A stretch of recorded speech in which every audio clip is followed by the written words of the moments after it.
Stay tuned for an exclusive interview with David Myles, Anika from America's Got Talent, and Vicky Hogarth right here on Spartan TV.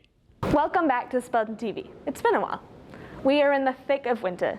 Days are short and cold, and it's taking a toll on everyone, as is the pandemic. According to the Centre of Mental Health and Addiction, about 1 in 5 Canadians reported experiencing high levels of mental distress 1 year into the pandemic.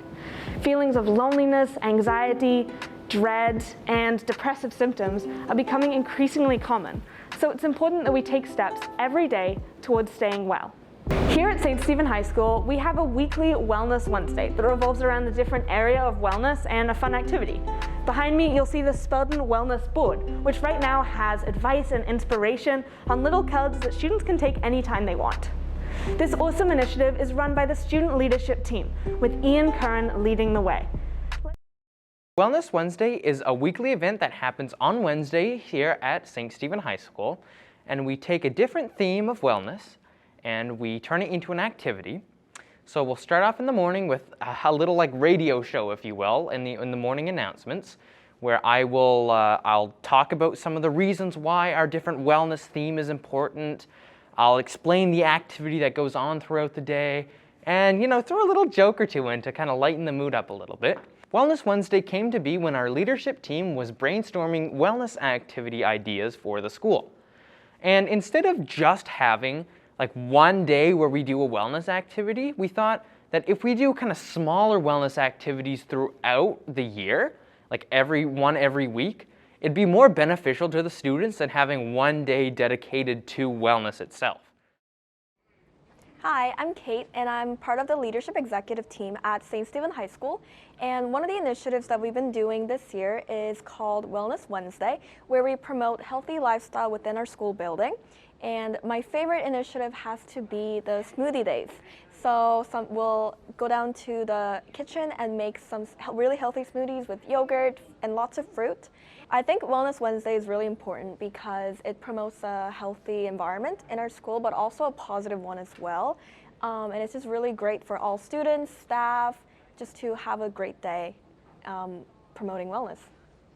I love Wellness Wednesday because it gives us lots of positive ideas. Beautiful. I like Wellness Wednesday because I can look forward to it because it's in the middle of the week. I think it's good because it's closer to the end of the week, closer to Friday. Feel free to take some inspiration from those ways of staying well that we've implemented here at the high school. You could do some breathing exercises or meditation, make yourself a smoothie or another healthy and delicious food, spread kindness, or take some advice from people in your life that you trust. I spoke to some students and staff here at the high school about how they maintain their wellness during the winter. Let's hear what they suggested. I spend time with my family. We go to the lake a lot in the summertime and go swimming and go out on the boat. I go for walks, and we do a lot of side-by-side on the side-by-sides out in the wilderness in the nature. That's fun to do, and go camping. And that's about it. During the winter, I stay well by reading. I like to do it because it's very relaxing. I love to get outside, as much sunlight as possible, a little bit of snowshoeing, and on the really cold, miserable days, a warm fire and a good book.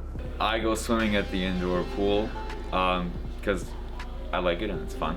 I really like to eat healthy, which is what I'm teaching my class to do right now, and get lots of good rest and get lots of activity. So I do lots of hiking and biking and everything else out in the wilderness. I like to be outside. In the winter, I like to play video games with my friends, and I like to ski. So during the winter, I think it's important, during any season, I think it's important to stay well mentally and also physically. So mentally, how I stay well is I stay organized, and that really helps me reduce my stress.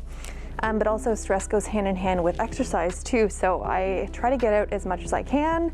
I run every day, I eat well, all the things that kind of peek out at you when you first think about wellness. I stay well during the winter by socializing with my friends, having fun, and just trying to keep joyful. Hi, I'm JC. I'm Hannah, and we stay active by playing sports. I like to, I tease a lot, and you know that very well yourself. And that's one way I can keep smiling here. Oh, that's a good answer. You make me smile all the time. Ah, there. Me. Oh dear. I love watching funny shows myself. Friends is my favorite. I don't have my Friends shirt on today, but sometimes I do. Do wear it. And I do yoga and I do meditate a little bit, but not as much as I should. But anyways, I don't know. That's about it. Okay, we like to go to the gym because it helps us to stay calm. I get outside in the fresh air as much as I can, and if it's a really warm, sunny day, I just sit and put my face up to the sun, close my eyes, and pretend I'm on a beach. I love gathering all of these ideas for staying well. Especially during the winter, it can be so hard to take care of ourselves, our minds and our bodies. But the best thing we can do is stay grateful for what we do have, whether that's roofs over our head, good friends or family, food to eat, or just the sun shining over us. Take a walk and really notice all the beauty you can find, what you can see, hear, and feel. Because staying present and thankful is the most powerful thing we can do for ourselves. Now let's hear about taking that positive mindset and achieving our dreams with Ian and a special guest.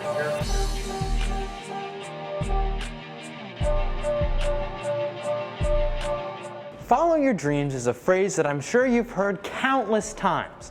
Like a broken record on repeat, the message can sometimes feel overplayed and can lose its meaning. So we're here today to uncover the truth about following your dreams. What does it look like? How can I follow my dreams? Are my dreams worth following? Well, in this segment, we're going to speak to some people who have followed their dreams and find out what it takes to be successful with your passions.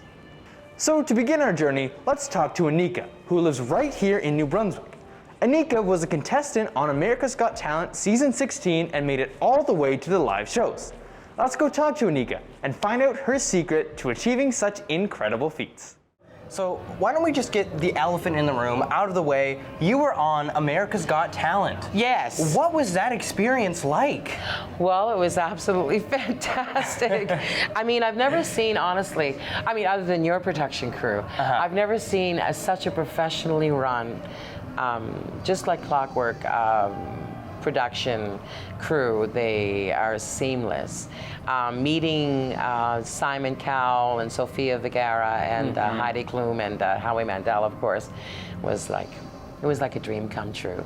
So we're a high school production run by high school students. So think back to your teenage years. What advice would you give to your high school self? Well, I would just say smarten the hell up. No, I wouldn't say that. I was actually a pretty good kid, but I would just say keep living what you're doing right now, because I was playing gigs back then, and I'm still playing gigs today. And just to continue to play with people who are better than you. Usually, always, I try to play with people who I feel are more advanced, either musically or vocally, than I am. To anyone out there who maybe wants to go to America's Got Talent, or maybe thinks that they want to go further in music, go somewhere big, what would you say to them? I guess, you're going to have a lot of naysayers. You're going to have, first of all, I would say, make sure that you get an education. Okay. You have to have an education. You have to be educated.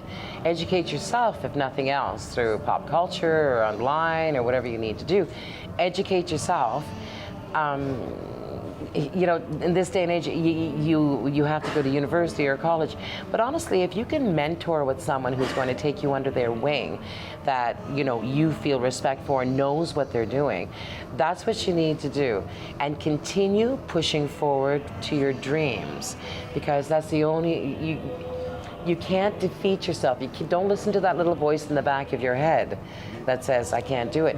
Because you might not necessarily appear on America's Got Talent, but because you're forging forward and educating yourself and opening up those doors, there's going to be something there that is going to grab you, or they're going to grab you, and you're going to find your niche. But if you just sit back and say, I can't do it, well, then you won't. We are here with Anika. Thank you so much for sitting down with me today. My pleasure. I look forward to seeing your performance tonight. Yes, and I wish you the best of luck. Thank you so much, Ian. I appreciate it. Wow, that was quite the interesting discussion with Anika. She told us that even as a professional, you should become a student of your trade and work with people who are better than you. She also said that no matter what negative thoughts come into your head, you need to block them out and keep pushing through. At the end of the day, you're the master of your own fate, and you get to decide how you want to embrace the day. Our next stop on our dream journey leads us to speak with Vicky Hogarth. Vicky is the news director at CHCO-TV in St. Andrews, New Brunswick. Vicky spends her day writing local news reports and pursuing her dream of being a journalist. Let's go talk to Vicky and see how she does it. Hi Vicky, thank you so much for joining me today. Thank you for having me, Ian. It's so weird to be on this side of the interview. I know, it's so weird to be interviewing the interviewer. Right? So Vicky, you are a journalist. So why, out of all the options in the entire world for a career path, why did you choose journalism? I mean, growing up, I always loved, be it movies, be it novels, even a magazine story, I always gravitated towards storytelling.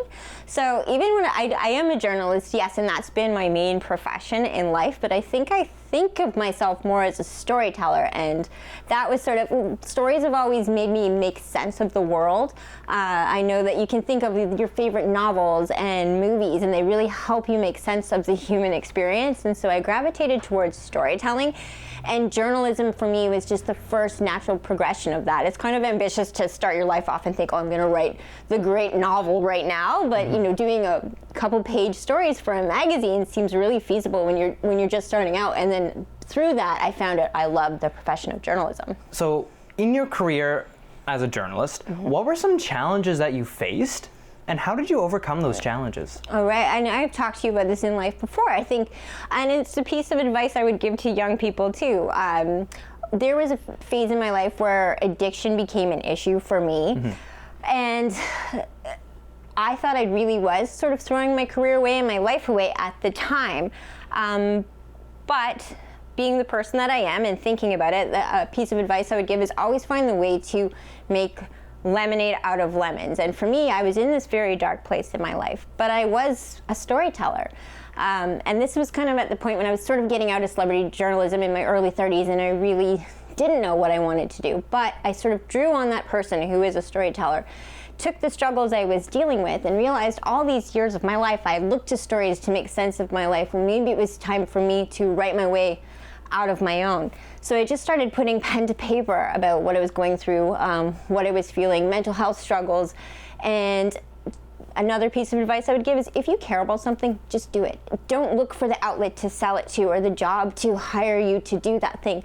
Just do it. And for me, the call to do it was my own well-being. And more so than anything else at the time, I really had to make sense of what was going on in my life, and I used all these years I had been chronicling other people's dreams and life stories to tell my own, but from a very dark place, from this what I felt was a really rock bottom place in my life. So I put pen to paper, and by the time I had worked my way through it, it really had helped me come to grips with where I was, even if that wasn't necessarily like finding, like making sense of my life. I was just making sense of where I was. I love, it's so powerful how you were in a dark place, but then you use your passion for journalism and writing to get through that rough time. And also in the meantime, help others through their situations as well. Well, thank you so much, Vicky, for sharing your stories and how you follow your dreams. Wow, through those hardships and rough times, when Vicky was given lemons, she turned them into lemonade. Just because life throws you for a loop doesn't mean that you have to give up and feel pity for yourself. She does what she loves best, to persevere through challenges in her life. Finally, to end our adventure into successfully pursuing your passions, we're going to speak with David Myles. David is a household name in Canada and enjoys writing and performing music. Ever since David was young, he was fascinated with music. Let's go see how he has turned that passion into an award-winning career. David, thank you so much for taking the time to speak with me today. Oh, thank you. Thanks for having me. So, in doing research for this, like during the pandemic, you did lots of interviews, with your Miles at Home, your Not So Late show, and also with the work you did with CBC with your East Coast music in that way. So you were able to interview lots of Atlantic Canadian musicians, like Alan Doyle, and you've talked to Classified. What are some of similar traits in all of these musicians that help them kind of like strive forward and maximize their careers? This is a great question, because I think about that a lot. I think about that a lot these days too, right? Because there's always things that we can perceive are in our way from getting something done. Mm-hmm. And I feel like the people I know that really, and often there are, and for different people, they're different things. But I think one thing that's really common among the people I end up interviewing is that they pursue it and they try to finish it, and then they get it out. There's a lot of people who get close to finishing something and then don't get it into the world, based usually on fear. Usually they're scared of the reaction that people will get. Being on stage is scary. Finishing an album is scary. Finishing a book is scary. Doing something and getting it into the world is scary, especially in social media. Like people are going to be critical no matter what you do. And I feel like one of the big things is that when I interview people, there are those who are very committed especially Classified, he'll talk about this. He's like, he wasn't good. He will say, like, when I was 16, I wasn't a good rapper. The difference is I wanted it and I was just determined. And so I was putting stuff out. And every time you put something out, you get a little better the next time. And you learn from the act of finishing it, packaging it, putting it into the world. Mm-hmm. So, we have lots of students here at the high school who have that same kind of calling. They have these passions, these interests, but I guess they're too afraid to, just go out there and get it, become that musician, What would you say to those students who maybe have doubts about following those passions? Well, I think it's funny because it's going to sound like I'm kind of selling it short in some ways, because I think you do need to go in. Like, you do need to do those shows. You do need to go out and make those records. But do I regret having gone to university and done a political science degree? Not at all. During that time, I was writing songs. You know what I mean? There was a time at which it became clear that I could, pursue music more full time. But I had to there was a long time when I was doing more than one thing, which I think is okay. I think there's something that we're kind of obsessed with, this idea of like, it's all or nothing. It's like, I'm going to quit everything else and I'm just going to do this, which I think is fine if you can do it. But if you can't do it because of financial, or you want a backup plan or whatever, me personally, I don't think that that's a terrible thing. I loved having my degree. But I think this idea of like all or nothing sometimes is a bit overblown, because sometimes it's really hard to pull off. And it's more about what are you doing the thing? Not whether you're doing it full time. Are you creating songs? Are you writing them? Are you performing them? That's the stuff you can't hesitate. You got to be out there. That's what I would say to those people. That's all the questions I have for you, David, today. I really appreciate you taking the time to speak with us today here on Spartan TV. Oh, I appreciate you having me. Thank you so much. Like David said, to become successful, you must first get good at what it is you want to be successful at. Success looks different in everyone's eyes. Though we've talked to a few big names in this segment, that does not mean chasing your dreams, it means performing on America's Got Talent or spending your days filming for TV. No matter what your background is, if you choose to work hard, you will end up where you want to be.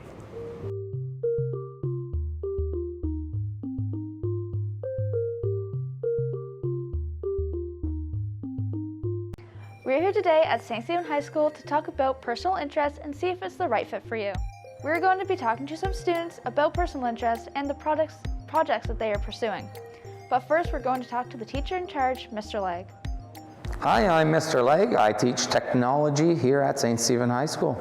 Personal interest is fairly new to high schools, and it addresses that long grievance that students often felt like they were graduating high school without learning things that are practical, I guess, in their pursuit or in their studies. And this course, Personal Interest, offers kids an opportunity to drive home or learn more about a passion or an interest. It doesn't necessarily have to be something they want to pursue as a career choice. It could be just something they want to develop a greater sense of understanding or passion for outside of maybe their career choice. Personal interest offers students a chance to spend time and get credit for things that maybe you wouldn't traditionally get credit for in a high school. So a student that maybe wants to go further with digital production, digital animation, your courses offered by the curriculum in New Brunswick take you to a certain point. By doing a personal interest, you can actually get college ready in the sense that we drive our learning by often contacting those secondary institutions where these kids will be funneling into and asking what programs are their kids learning, what are the outcomes and procedures that they're applying, and how can we start applying them now and learning them now so when they arrive on your doorstep, they're arriving as you would ideally want a student to arrive, ready to learn and prepared for what's ahead. And whether you're going to post-secondary or not, if you want to develop a better guitar sense, we get in touch with those people who are performing and playing. So it's about developing a passion but applying an educational approach to it, learning from those who can do, have done, what mistakes have they made, and what tools do they apply to make them more successful. Now that we know a little bit about personal interest, let's go and see what awesome things students are doing in the course. My name is Nathan Crowley-Peters, and my personal interest is helping me train for the regular officers training program. Hello, I'm Jet Smith, and I'm taking a personal interest in aviation. Hi, I'm Michael Gilmore, and I'm doing cybersecurity as my personal interest this term. And I'm Michael Landry, and I'm doing programming and artificial intelligence for my personal interest. Hi, my name is Emily, and my personal interest is videography. Hello, my name is Murray Leeson, and I am interested in dental hygiene. I think personal interest is really a great opportunity for everyone. It doesn't matter what you want to do, as long as you know what you want to do.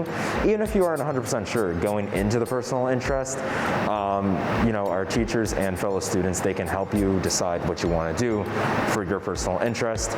And it's really a great period to utilize as long as you utilize your time correctly. The school's obviously not going to have all this different courses for every single career opportunity once you graduate. So it's good to be able to go and actually target the exact skills and abilities you need when you graduate that you might not get from the normal curriculum. I think I was initially a little bit worried about it honestly counting for credits properly. I was worried that it would look bad on my transcript for university, or it wouldn't be good for my post-secondary career, but it's honestly been the complete opposite. It's super appealing to post-secondary institutions to have students who have their own interests and who have the initiative to pursue those interests within a school context. So yeah, I think it's been the complete opposite, and it's been really cool for universities to see that drive I have to do videography and other things within school. And yeah, it obviously does count for a credit, so that's been really cool as well. Well, I guess the coolest thing I've done is last term I did a personal interest, and I've started my cybersecurity pathway, and I do have my first certification, so that's pretty cool. Yeah, I'm looking forward to doing neural networks and things like that. It's just computers imitating the way humans think, or machine learning as well, which is something I'm really looking forward to. I think I'll just have more knowledge in what to expect going into the course instead of just looking through online and seeing what they have on the website. I'm actually talking to the people there and getting experiences. What I would say to someone who's just starting out with a personal interest or nervous of going for a personal interest is you really got to learn how to manage your time.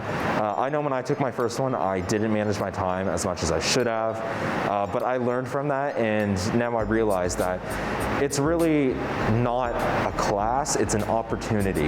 If there was a student who was preparing to take personal interest course and was considering it, trying to figure it out, I would tell them that it's honestly a really great opportunity to hone into some skills that you're close to developing but need some more support.